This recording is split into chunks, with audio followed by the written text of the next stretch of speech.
Hello hi welcome to success education. आज आम आलोचना करवा नवम श्रेणी formative assessment 4 FA4।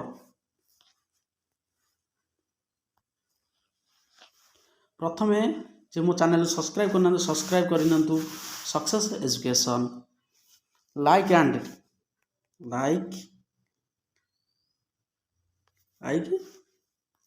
And share करंतु वन के सब्सक्राइब कले मु आपण मन सब क्वेश्चन आंसर जोगे देवी बुझले बिले। आम प्रथम आज आलोचना कर कौन ना फॉर्मेटिव असेसमेंट रो कौन ना नवम श्रेणी विज्ञान बा जनरल साइंस बुझल। तार पीरियडिंग टेस्ट कौन पीरियडिंग टेस्ट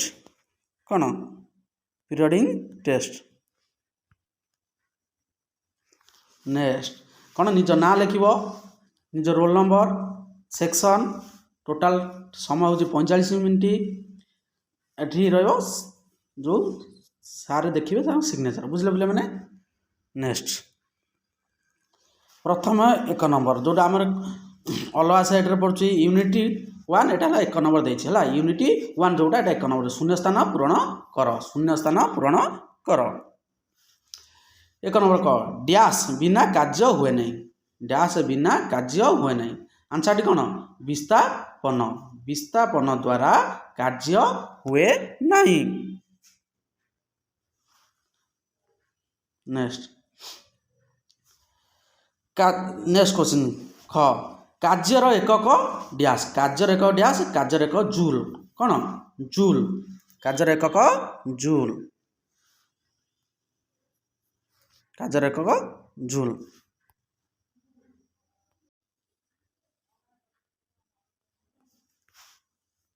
कार्यर एकक joule. Next question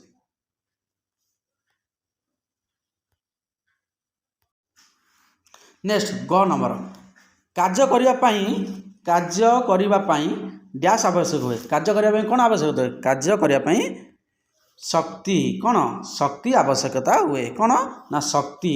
next question कौन सी वस्तु ताहार अवस्था अथवा विन्यासर जोगु हासिल करने शक्ति को वस्तुर डैश कहती वस्तुर कौन कहती वस्तुर कौन स्थितिज कौन कह जाए स्थितिज शक्ति कहती कि शक्ति ना स्थितिज शक्ति कह जाए। नेक्स्ट क्वेश्चन कार्य करने बा कार्य करिवार हार को डैश कह जाए ताहार कौन कह जाए कौन घावार कौन सॉरी पावर बुझल। नेक्स्ट क्वेश्चन 2 नंबर जोटा आम यूनिट 2 कहे निम्नलिखित प्रत्येक प्रश्नर उत्तर 4 गोटी संभाव्यता मध्य गोटे उत्तर सठिक बाछिकी लेख 4टा उत्तर गोटे ठीक बाछी आम लिखा। नेक्स्ट क्वेश्चन प्रथम आंसर 2 नंबर क ध्वनि निम्नलिखित मध्यरु के माध्यम देई आदौ गति करि पारे नाही का माध्यम देई ध्वनि गति करि पारे नाही का बिना ना कठिन तरल गैसीय आउ शून्य का बिना ना शून्य बिना कौन गति करि पारे नाही। नेक्स्ट क्वेश्चन हर्ष हेउची डैश आंसर कौन सेकेंड -1 मीटर डैश हाँ कौन हो आंसर है सेकेंड हर्ष हेउची सेकेंड आंसर है कौन सेकेंड। नेक्स्ट क्वेश्चन समुद्र गभीरता मापिया पाई केउ यंत्र व्यवहार करा जाए समुद्र गभीरता मापिया पाई केउ यंत्र व्यवहार करा जाए आर सठिक आंसर हेउची कौन सोनार आंसर कौन होची सोनार। नेक्स्ट क्वेश्चन मूल ध्वनि और प्रतिफलित ध्वनि मध्य समयर व्यवधान हेउची प्रतिध्वनि स्पष्ट शुणा जाए। कौन शुणा जाए ना सेकेंड। आंसर कौन जी 1 सेकेंड। आंसर होची 1 सेकेंड। नेक्स्ट क्वेश्चन जड़े साधारण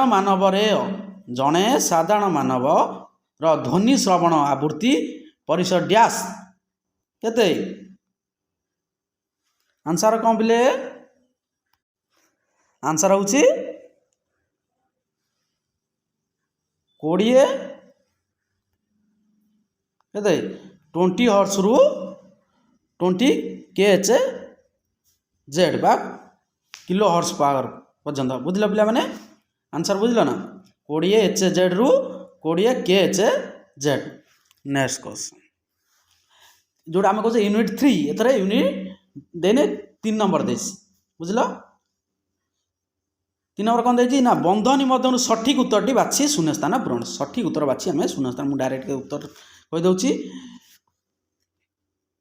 लुणी जल अधिक परिमाण डैश थिबारु यह जैविक प्रक्रिया प्रभावित करिथाए। कौन थाए ना खनिज लवण ना मृत्तिका ना खनिज तैल ना प्लास्टिक।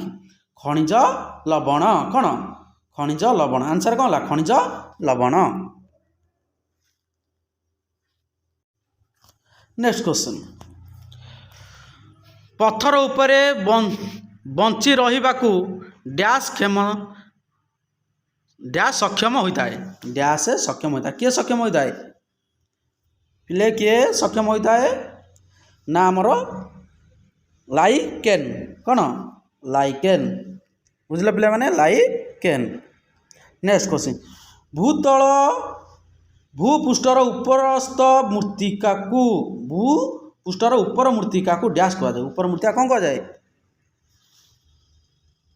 पृष्ठ मृत्तिका कौन कह जाए पृष्ठ मृत्तिका। नेक्स्ट क्वेश्चन शब्दर मात्रा डैश डेसिबेल रु बेल रे कर्ण प्रति क्षतिकारक होता है केते ना 130 डेसिबेल। कौन 130। आंसर है कौन 130। नेक्स्ट क्वेश्चन भूपृष्ठ रु 20 किलोमीटर पर्यंत वायुमंडल स्तर को डैश कह जाए। कौन कह जाए ना ट्रॉपोस्फियर। कौन कह ट्रॉपोस्फियर। नेक्स्ट क्वेश्चन यूनिट 4 बा 4 नंबर गोटे शब्द रे उत्तर दियो। माछ मशा टिंक इत्यादि मध्यरु केउंडी प्रकार वाहक केउं प्रकार वाहक है जैविक वाहक। केउं वाहक ना जैविक वाहक। नेक्स्ट क्वेश्चन नेक्स्ट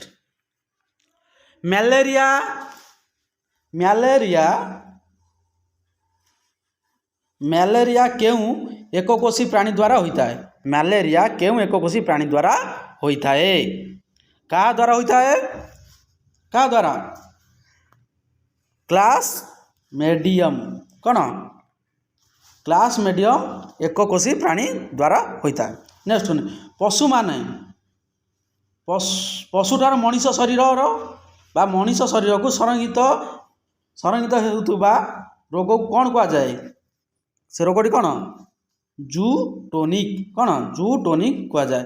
यकृत नेक्स्ट कौन यकृत भीतर थिबा माइक्रोफ्लोज को कौन कह जाए माइक्रोफ्लोज को कौन जाए जुफर सेल। कौन कह जाए जुफर सेल। नेक्स्ट क्वेश्चन रोग जनकर बाह्य कोष को व्यवहार करी प्रस्तुत हेउथुबा टीका को कौन कह जाए केउं टीका ना कौन मूर्त टीका है मूर्त टीका। नेक्स्ट क्वेश्चन जी मो चैनल लाइक एंड शेयर करना like and share and comment and subscribe कर 1K सब्सक्राइब कले मुझे आपण मानू सब क्वेश्चन आंसर आपण मानू जोगई देवी। सक्सेस एजुकेशन यूट्यूब चैनल देख मल्टीपल असेसमेंट सब 5 लेखा दे देछि पढ़ी दउछि प्रश्न କାର୍ଯ୍ୟ କରିବାର ସାମର୍ଥ୍ୟକୁ କ'ଣ କୁହାଯାଏ? କାର୍ଯ୍ୟ କରିବା ସାମର୍ଥ୍ୟ କ'ଣ କୁହାଯାଏ? ନେକ୍ସଟ କ୍ୱେଶ୍ଚିନ୍ ହେଲା, କାର୍ଯ୍ୟ କରିବାର ହାରକୁ କ'ଣ କୁହାଯାଏ? ଏସ୍ଆଇର ୟୁନିଟ୍ ପାୱାର କ'ଣ? ତା ଏକକ। ଚାବି ଦିଆ ଘଣ୍ଟାରେ କେଉଁ ଶକ୍ତି ରୂପାନ୍ତରିତ କରାଯାଏ? ସବୁ ଉଦ୍ଭିଦ ଖାଦ୍ୟ ତିଆରି ପାଇଁ କେଉଁ ଶକ୍ତି ପାଇଥାଏ? ୟୁନିଟ୍ 2। ନିକଟ ଅତୀତରେ ସମଗ୍ର ବିଶ୍ୱରେ ପ୍ରଭାବିତ ହେଉଥିବା ମହାମାରୀର ନାମ କ'ଣ? ମହାମାରୀ ହେଲା କରୋନା। ପ୍ରଦୂଷଣ ସୂଚକ ଉଦ୍ଭିଦ